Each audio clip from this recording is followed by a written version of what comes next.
Asubuhi yenye heri na fanaka, msikilizaji wa redio kijamii Kivu popote pale ambako natufuata kwa muda huu. Matumani yetu ni kwamba ameamka wa heri wa afya. Tunakaribisha kufuata matangazo yetu katika asubuhi hii ya leo, na muda huu ni wasaa mzuri wa kusomeni habari zetu ambazo na kugubikwa habari muhimu leo hii, makala ya michezo na burudani pamoja na ripoti za ripota wetu kutoka eneo tofauti. Jina langu Mchombe wa Mkulima na Fatuma. Tuazime sikio lako mwanzo hadi tamati.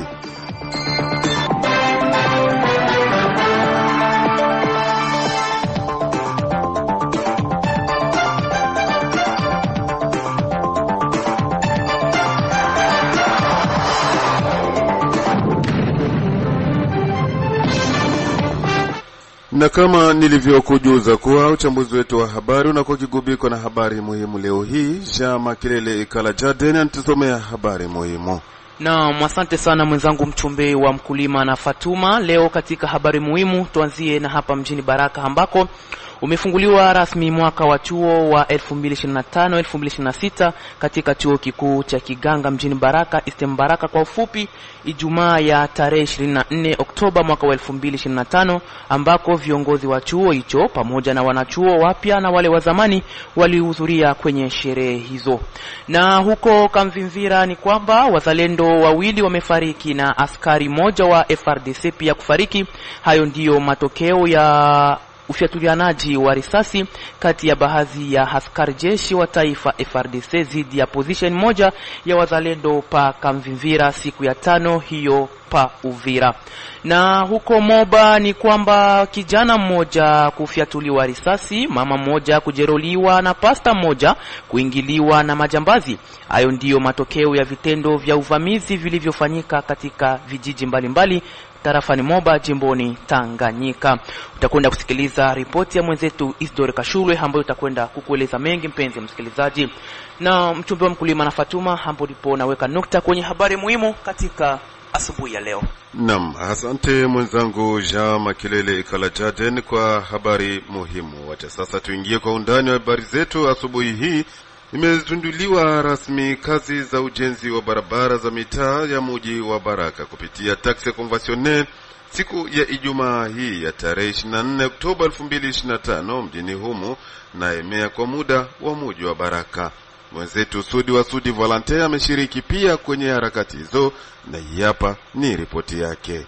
Ndiyo kabisa mwenzangu Mchombe wa Mkulima na Fatuma. Harakati hizo za uzinduzi wa ujenzi wa barabara za mitaa umefanyika naye meya kwa muda wa jiji la Baraka, hata viongozi mbalimbali wa kiserikali na raia wa mji wa Baraka. Ali Mukindula Lebon, kiongozi makamu wa FEC mjini Baraka, hapa anaonesha furaha yake kuhusu kazi hizo. Juu ya tatizo ya hii taxe conventionnelle, mairie ya Baraka ilikuwa créée mu 2019 na nomenclature ya 2019 hatukuwahi kutia hii taxe mu nomenclature ya mairie ya Baraka. 2020 tukaiweka, na ni pale sisi kama FEC wa operateur économique wa vile ya Baraka, taxe kama naitwa ni taxe conventionnelle, ni taxe ambayo haiko msheria ya nchi, ni taxe ambayo iko créée mu entité juu ya kusaidia entité ya watu. Donc kila entité iko na pouvoir ya kucreate taxe conventionnelle kwa ajili ya kusaidia ile entité yao, na ndio maana inaitwa taxe conventionnelle. Na ile taxe iko suivi beaucoup plus na population, kwa sababu même si autorité ana même mise ya 100% kwa ile taxe, juu tunaifuatilia, ndio maana tunaita taxe conventionnelle. Tunakwenda kushukuru meya makamo mwenye anatuongoza kwa muda kwa kutukubali, kwa sababu kama tungekuwa tunalipa juu tunakubaliana tu na yeye, kama angependa angezikula kadiri na vile zingine zilikuwa zinaendaenda. Kingine ni kusema kama leo tunafaa lancement, tunazidi kuomba autorite ni taxe conventionnelle, na kama sisi tunaona mambo haiendi mzuri, tutaisuspendre na sawa vile kisi tunaikatalaka. Nalo shirika la raia kupitia katibu wake Lokendo Toncholeke amewataka kampuni la Jackson Construction kufanya kazi inayofaa. Kwanza nianze kwa kutoa shukrani sana kwa uongozi wa jiji la Baraka ambao umefikiria kuanza hizi kazi ambazo zinakuja kuanzishwa hapa. Ya pili, nionyeshe watu kwamba Hizi kazi kuna watu ambao wanadhania kwamba ni kazi za gouvernement provincial, kazi za gouvernement national. Hapana, hii kazi ni makuta yetu, tuseme ni makuta ya bakomersa benye tuko hapa, banawaka banachanga 1000 francs, 100 francs, 50 francs, ndio hii kazi yenye inafanyika hapa. Kwa hiyo ni kazi ya makuta ambayo inatoka mu manyumba zetu. Sasa sisi kama vile shirika la raia la jiji la Baraka, kitu kikubwa ambacho tunalomba mwa hii kazi ni kutekeleza hii kazi jinsi inavyopangiliwa, kwa sababu tulishaona makampuni ya mingi ambayo inakia kufanya kazi, unakuta wanakia tuambia utatengeneza hapa, utafanya hiki, lakini baada ya mwezi kazi ikifanyika vile vyote vile vilifanyikaka vinaenda na mai. Kampuni ambayo imesajiliwa najua ni watoto wa teritori ya Fizi, ni watoto wa vile ya Baraka. Kwa hiyo natakiwa tufanye kazi mzuri. Kwa hiyo wakati nikamata nafasi ya kuambia bakomersa, franga ambazo zinafanya kazi ni za kwenu.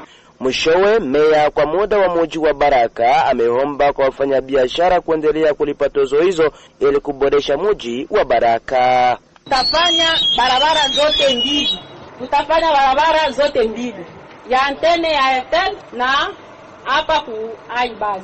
Na njoo kwa maana sasa tuko hapa tulisha sensibiliser wakaaji ya iBus ya kwanza, balisha kuwa deja na information ke hapa kutanziwa travaux, na yeyote mwenye anajenga mubarabara saka dastre inapita inakuta kama parcelle yako iko mubarabara, ndugu, kaka, baba, rafiki, dada, jitahidi kujisogeza pembeni kwenye parcelle yako inaishia.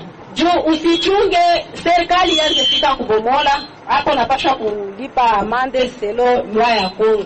Basi njoo sai kama tuko mbele yenu tunafika hapa juu ya sasa ya kufanya lancement na kupatia Maison Johnson Construction ianze kazi yake. Ndugu engineer, na kidhani watu walikusia juu ya kutumika yako. Mimi navisema mbele ya baraia bote, kama Johnson utatumika na kusinzia, population itakuwa pale kunyang'anya projet na napatia wengine. Juu tuko natumika, tufanye biombio juu ya mvula. Tutaanza kwanza na kukarabati miferegi, tutaanzia kutanganika si route numero 5. Mememana ile ya Airtel tutayazia pale kwa Titilere Mbochwa kushuka directement mpaka kutanganika. Donc hapo kwa kuko mamelate kuko barabara itashuka itapasuliwa mpaka donc en bref ile na washukuru. Daima katika mji wa Baraka ni kwamba imefunguliwa rasmi mwaka wa chuo 2025-2026 katika chuo kikuu cha Kiganga mjini Baraka, STM Baraka kwa ufupi, Ijumaa ya tarehe 24 Oktoba 2025, na ambako viongozi wa chuo hicho pamoja na wanachuo wapya na wale wa zamani walihudhuria kwenye sherehe hizo. Akizungumza na redio yako, Profesa Bawili Tangolo Kile, kiongozi mkuu wa chuo hicho, amesema kuwa milango bado ipo wazi kwa wanachuo wote ambao watahitaji kusoma kwenye chuo hicho. Lengo la sherehe ya leo ilikuwa kuanzilia rasmi mwaka mpya wa masomo ya chuo kikuu 2025-2026 kama vile tulivyopewa maelekezo na kiongozi wetu, waziri wa vyuo vikuu. Yeye alianzisha rasmi hapo tariki 22 na sisi tumeanza leo tariki 24. Hiyo ndiyo tunastahili kufanya sisi viongozi kwa kutimiza maelekezo ambayo tunapewa na viongozi wetu, hususan waziri wa vyuo vikuu. Tunashukuru sana tena jamii ya Baraka na vijana ambao walichagua tena STM Baraka kuwa chuo ambacho wanataka kusomea. Walikuwa wengi, mmewaona ndugu wariri na wengine wengi wangali wanajiandikisha. Tunawaambia wawai, kwa maana juma ijayo hapa kazi rasmi za elimu zitaanza. Waje mbio juu wasipate retard kwa kuanza juu, wakikuja nyuma itabidi ile elimu ambayo wenzao walikuwa waishapata irudiliwe, na sio rahisi ile inatumaka mwaka inaenda isha nyuma tena. Tunawaambia waje haraka. Tunashukuru jamii ambayo inaendelea kupenda na kusamini STM Baraka, na sisi tunaendelea kuwa pamoja na jamii yetu, pamoja na vyombo vya habari, pamoja na fanyakazi, pamoja na wanachuo. Tuendelee kushikamana ili kwamba hiki chuo kikuu chetu kikuu sana, chuo kikuu cha Kiganga aiza STM Baraka, kiendelee kwenda mbali na kufaa jamii yetu. Magumu ile ambayo inakumba watu wote kwa sasa ndio inakumba nasi chuo kikuu hapa. Kuna magumu ya kiusalama, kuna magumu ya kifedha, hali ya vita ambayo nchi yetu inakumbwa nayo, magumu inakuwa mengi sana, lakini sisi hatuwezi acha. Tukiacha kuwafunza watu ambao wanapaswa beba jamii, tutakuwa tunawapa wale ambao wanapenda kukamata nchi yetu, tunawapa fursa ya kukuja kutukamata juu hatukutayarisha hiyo tunaita elite, watu ambao wanapaswa pewa elimu na watetee na wabebe nchi yao.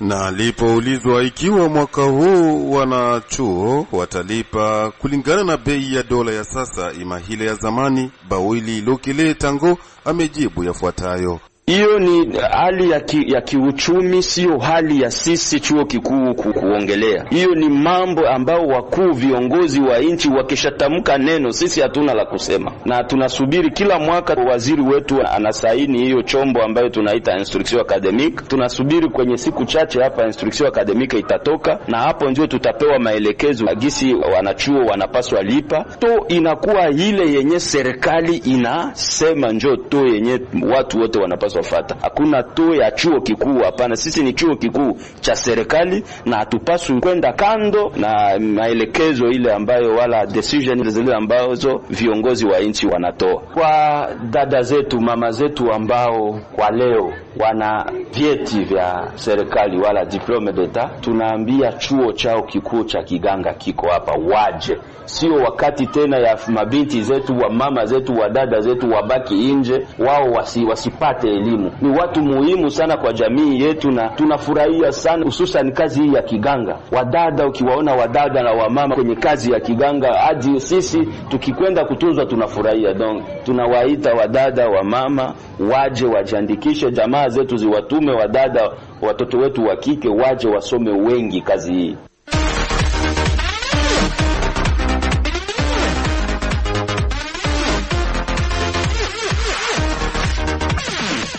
Na kama tayari kipenga kimepulizwa hivyo upande wa pili naye Merci Mbele Chimohize, na hii inakuwa sasa ni wakati mzuri wa kufuata habari zetu za michezo. Omari Makelele Uzil, karibu.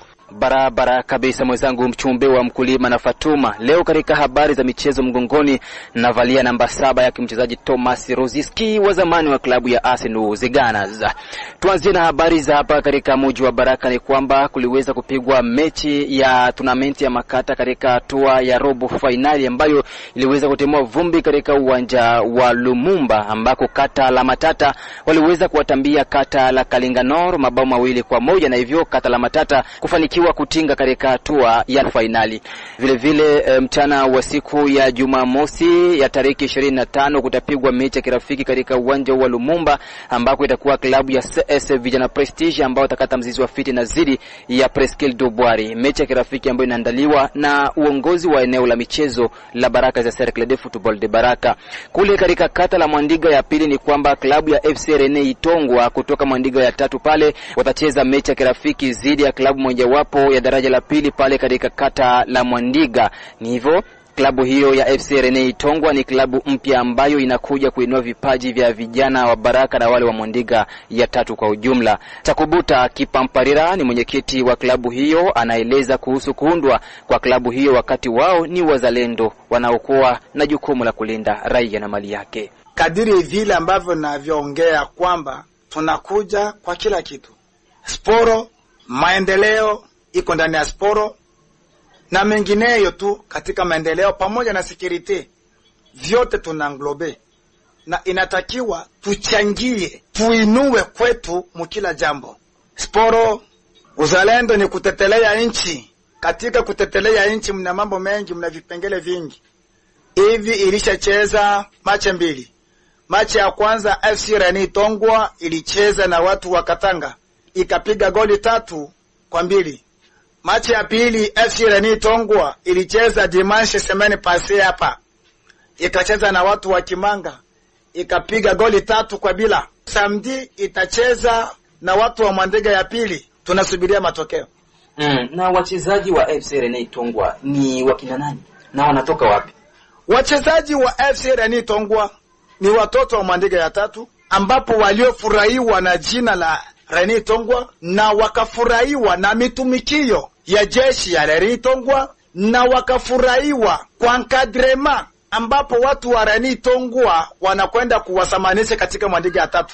Na vile sasa kule katika bara la Ulaya ni kwamba kabla ya mechi kubwa duniani El Clasico kati ya Real Madrid dhidi ya FC Barcelona, mechi ambayo itaweza kupigwa siku ya Jumapili, Barcelona tayari imeorozesha zaidi ya wachezaji 5 watakaokosa katika mchezo huo. Wachezaji hao watakaokosa katika mchezo huo ni pamoja na Gavi, Andre ter Stegen, Joan Garcia, Rafinha, Lewandowski pamoja na Dani Olmo. Kocha wa klabu ya FC Barcelona Hansi Flick naye hata kuwepo bench kutokana na kuweza kuoneshwa kadi 2 za manjano zilizompelekea yeye kusimamishwa mechi hiyo. Na vile ni kwamba mshambuliaji machachari wa klabu ya Atletico Madrid na Argentina Julian Alvarez amekataa kusaini nyongeza ya mkataba aliyopewa na uongozi wa klabu ya Atletico Madrid. Julian Alvarez anahitaji kuondoka Atletico Madrid katika dirisha kubwa la usajili lijalo, huku Barcelona tayari wako kinywa wazi ili kuweza kumdaka mchezaji huyo. Naweka nukta katika habari za michezo.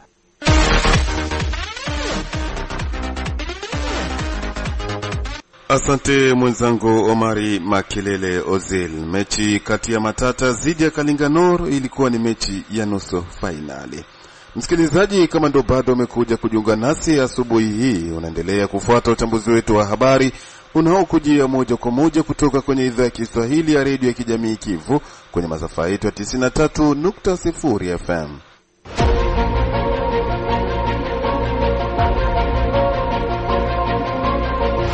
Ukitaka kutengenezesha vyombo vya kielektronik na kununua vifaa vyake vya akiba ima pièce de rechange, jibu lako ni kampuni ya BBC Elia Baraka Aibaz.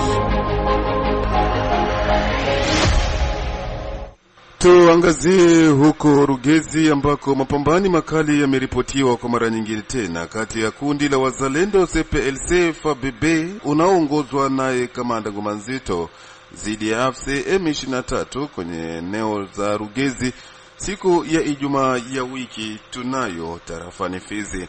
Kwa kimsemaji wa CPLC Barfa Bebe Engineer Namubamba ameambia Radio Kivu kuwa waasi wa AFC kwa muungano na M23 wamejaribu kuja kuvamia raia katika mashamba ila bila mafanikio yoyote. Strategy Namubamba amezungumza nasi na kueleza yafuatayo. Bila shaka bwana mtangazaji, ni kwamba asubuhi mapema ya waasi wa M23 wanaoungwa mkono na Rwanda wakishirikiana na waasi wa Burundi wa Red Tabara walitamani kufanya shambulizi dhidi ya walimaji ambao walikuwa mashambani kwenye mitaa ya Sabuni na Tingiangoma. Ndipo wazalendo wa CPLC Barfa Bebe, kundi linaloongozwa Teni Jemadari Delphin Kalembe Ngomanzito, waliweza kuingilia kati na papo hapo mapambano yaliweza kuanzia na mpaka ilipofika mida ya saa 6 kamili waasi waliweza kutimu nia yao ilikuwa ni kuja kupora mimea mavuno ya katika mashamba ya raia ambao wanapatikana kwenye maeneo ya Rugezi. Utafahamu kwamba kwenye maeneo hayo waasi kwa sasa wanapitia hali ngumu, wanakosa chakula, wanakosa madawa, wanakosa sukari, wanakosa chumvi. Hali yao kwa sasa ni tete. Kama hivyo ni kweli, kwa nini mpaka sasa wazalendo wanashindwa kuwadeloje hapo? Hawakosi minisio wanazo, bali wanakosa njo mavitu vyakula. Faransa wanaita produit de première nécessité, njo wanakosa, lakini minisio wanazo. FRDC wakati waliondoka Minembo waliwaachia gala zote za silaha na risasi na ndizo wanatumikisha kwa sasa kwa kushambulia raia wasiokuwa na hatia kwenye maeneo ya Rugezi na kando yake. Ninyi kama vile FABB nini kabisa mnafikiria, kwa sababu mpaka hapo ni kama adui bado yuko mlangoni? Kwa wamoja wanasema kwamba maeneo ya huko Rugezi sio mbali zaidi sana na maeneo ya Kichula Mamukera. Huko kutoka Rugezi na Kasonge Mamukera kwa mguu unatembea saa 2, ni karibu sana. Akipata njia anaweza akateremka atafika kwenye ile maeneo na hakutakuwa kizuizi, lakini wazalendo hawatamkubalia kwa sababu vijana wetu wa CPLC FABB wanasimama imara na wanaendelea kupambana naye. Hawatakubali hata siku moja aweze kutambuka maeneo ya Rugezi na afikie kwenye raia wengi wanarundamana kama vile Kasonge, Kichula, Tera na kadhalika. Na alipoulizwa kwa nini wazalendo wanashindwa kuondoa waasi eneo hilo la Rugezi na wakati wanapata sapoti kubwa kutoka jeshi la taifa FRDC, Engineer na Mubamba anaeleza mara tena. Hapana totali bwana mtangazaji, tuko na kaapui kadogo hapana totali. Kwa sababu ukilinganisha silaha ambazo adui anatumikisha na zile sisi tunatumikisha, kuna utofauti kubwa sana. Adui anatumikisha silaha kubwa, tunatumikisha kwa tungali natumikisha silaha ndogo aina ya rasharasha. Unaona kwamba kuna utofauti, lakini vijana wetu hawababaiki, vijana wetu wanabaki imara, vijana wetu waliapa kiapo kwamba hata siku moja hakuna hata wakati wa adui aweze kufikia kwenye raia wasiokuwa na hatia wanachama. Tutaibomoa bwana mtangazaji. Tatizo nalo ni la silaha zetu. Sisi tunapigana na silaha za zamani za rasharasha, lakini vijana wetu wanabaki imara kwa kuwa wanania.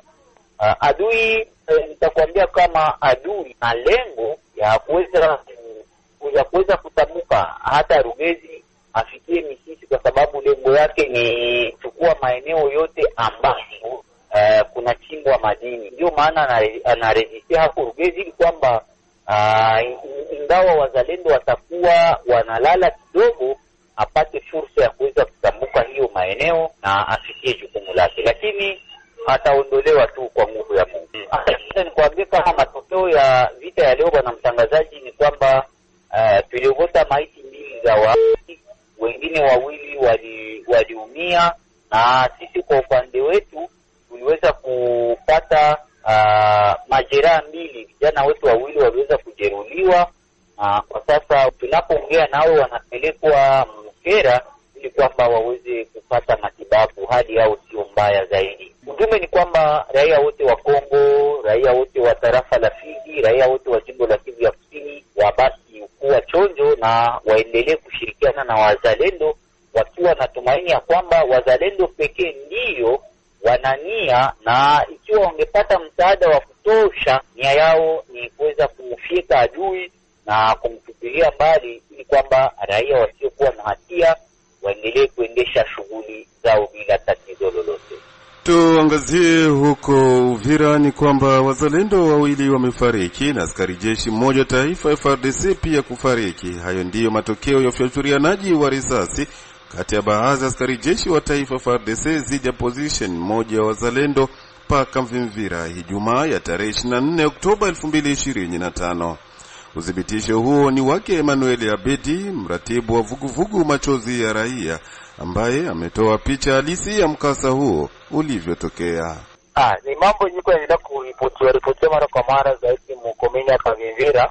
Najua sikutaka kupatana kutoka maproblem senseria masozi kulialia kiolela. Lugu ya moto kuroko nguko nani kiboko moja ambayo ameua, ambayo ilikuwa tunazurura na kuhatarisha maisha ya raia, wakatandika kikakufa. Na fikiri yake kwa kucha kwa kutaka kutabula kama wazalendo karne kwa wakurizika naona hizo tabula makabishana matokeo yake shida Murugenge iko mtaro mmoja ambaye alitafuta kumnyang'anya moto na walipo wasiojulikana. Unajua kwamba Uvira ziko na kama vile masikika mtu anatembea kwake. Sasa wakati sasa tutafanya intervention akatanisha ndio kwa wazalendo tunasema kwa tafuta ile manyama kama tukibikisha wananchi. Ndipo walifundishana tena masasi mpaka kwenda kuchoma kapocho kama wazalendo kikalikuwa mwili manispa ya Rugenge. Ndio hali ile inaendelea kutoa na marefi tuke ni milie yenye iko strategique ndio kunakuwa gouvernorat yetu ya province. Notamment na frontiere na hapo ndio hayo mama nasema na kazi. On peut dire quelque part aussi une incompréhension na aussi faible communication ili inasumbua sana vraiment. Ndipo hali ilikuwa ile. Andero kwanza ile mazoezi sipe inaanza kutotoa kila mara. So chanzo lianza kuko ile parti ya mavoko vile limalizika. Ukakucha tena kwa ile grame ya tare atayanganywa moto na walifu ni kushikilia silaha. Bado sisi kupenda vile kutafuta intervention kwa kutanisha ngoto ile fo mzalendo tatenda ingile kazi swala ndio zilete ile chanzo na ile maproblème ya mauvaise communication na ma incompréhension surtout ndio iko nafika sasa wanaverikeshana masasi manake watu komine Kavivira balali pene na utamaka senga kraka senga ekiromoni rugenge tuko tu muraza maki ni hatari maki ni shanere kila mara kwa mara sasa ile inaleta changamoto mabichwa raia ya Uvira. Hata hivyo, duru yetu imeongeza kuwa suala la baadhi ya wazalendo kupenda kujiweka juu ya jeshi la taifa FARDC inakuwa pia na madhara mengi mjini Uvira. Emmanuel Abedi amerejea mara tena. Inaeleweka liko tu wazi. FARDC ndo arme yetu ya nchi yetu. Wazalendo sio veni apuye, wanachanjo apuye armema yetu. Wewe uko reserve. Wa comprendre. Donc mzalendo hata komande FARDC, ni FARDC hata komande mzalendo.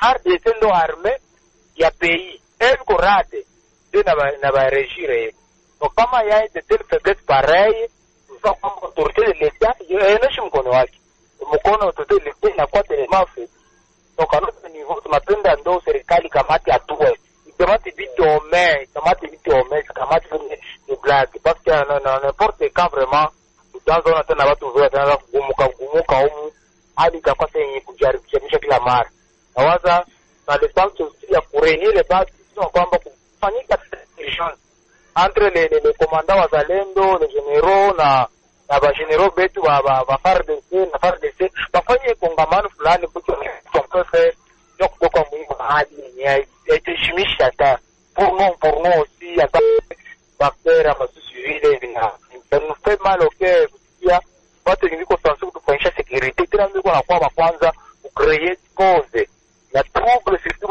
masaza za watu kupumzika mabusiku mchana watu kufunga masoko olela donc stabilité na watu wengi wanaishi kuto donc serikali yenye inapaswa kutufanyia haifanyi na kwa tena na tubombarde na tukimbilia watu or serikali ndio iko pale chamani na kurusha pia usalama sisi tuko kwa accompagner l'etat et kama l'etat fait kazi msusu afanya kazi pour que watu wako stable parce que na sisi tuna besoin stabilité Uvira yetu et surtout que les petites villes mais que kana kwa très difficile kwa maîtriser bon uko wazalendo kwa Uvira kwetu notre droit de faire liberté bila ebo hakuna mtu alikuwa anataka kurespirer kwa Uvira ils ont fait un bon travail yenye yonesha la face du monde que muzalendo iko n'importe qui yeye anapaswa kupata ile félicitations mais hii masigo kwa wale bali maprevi gare zenye siku zinatafuta chafa jina kizalendo na wale ndio watu wazalendo zone de faux wazalendo parce que ukiangalia mzuri tukisema tukatale presence ya mzalendo hapo Uvira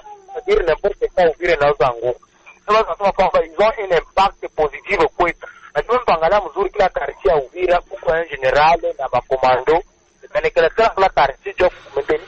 Tutamatishe habari zetu asubuhi hii na huko Moba ambako kijana mmoja fyaturiwa risasi, mama mwingine kujireuliwa pamoja na pasta kuingiliwa na majambazi.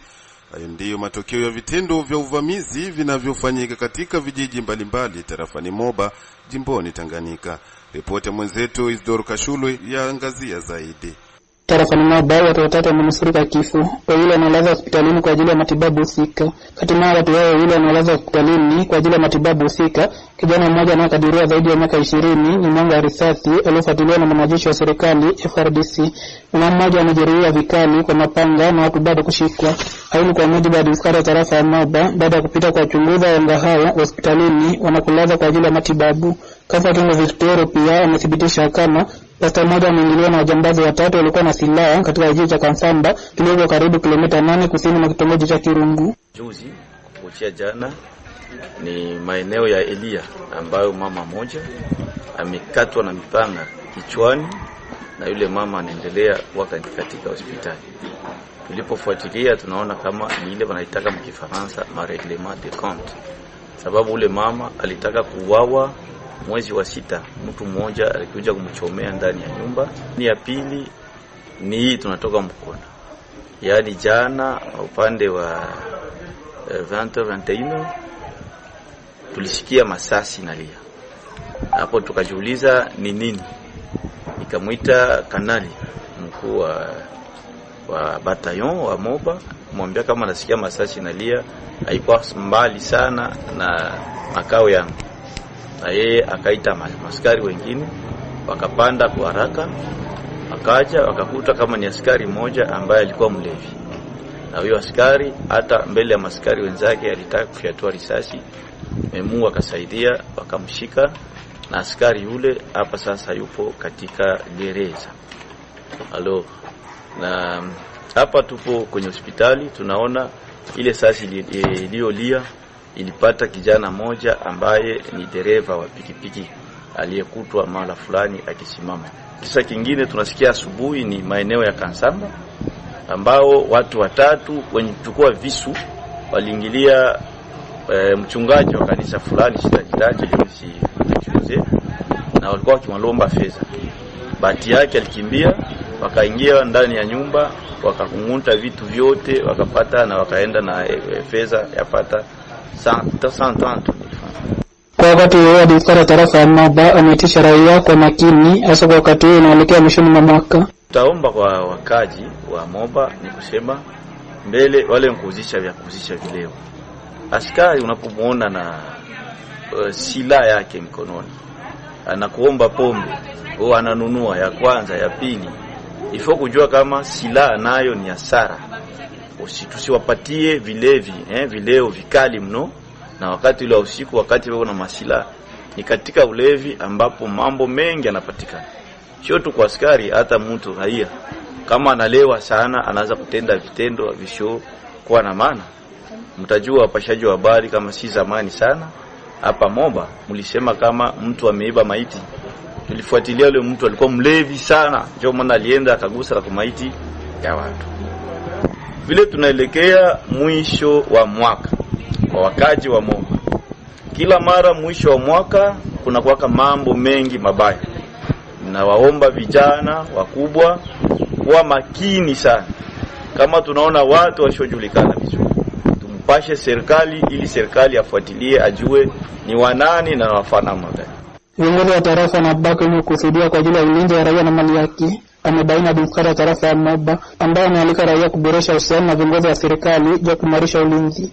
Kiripoti kutoka Moba, Vidoro Kashule, Radio TV. Na kupitia hapo ndipo kabisa tumetia nukta kwa habari zetu asubuhi ya leo. Msikilizaji, tunakushukuru kwa kutufuata mwanzo hadi tamati. Shukrani pia kwa waandishi wenzangu waliokusanya uchambuzi huu bila kumweka kando. Merci Mbelechi Mohiz alikuwepo kwenye dawati la mitambo. Jina langu Mchumbe wa Mkulima na Fatuma. Sina la ziada, na watakieni asubuhi njema.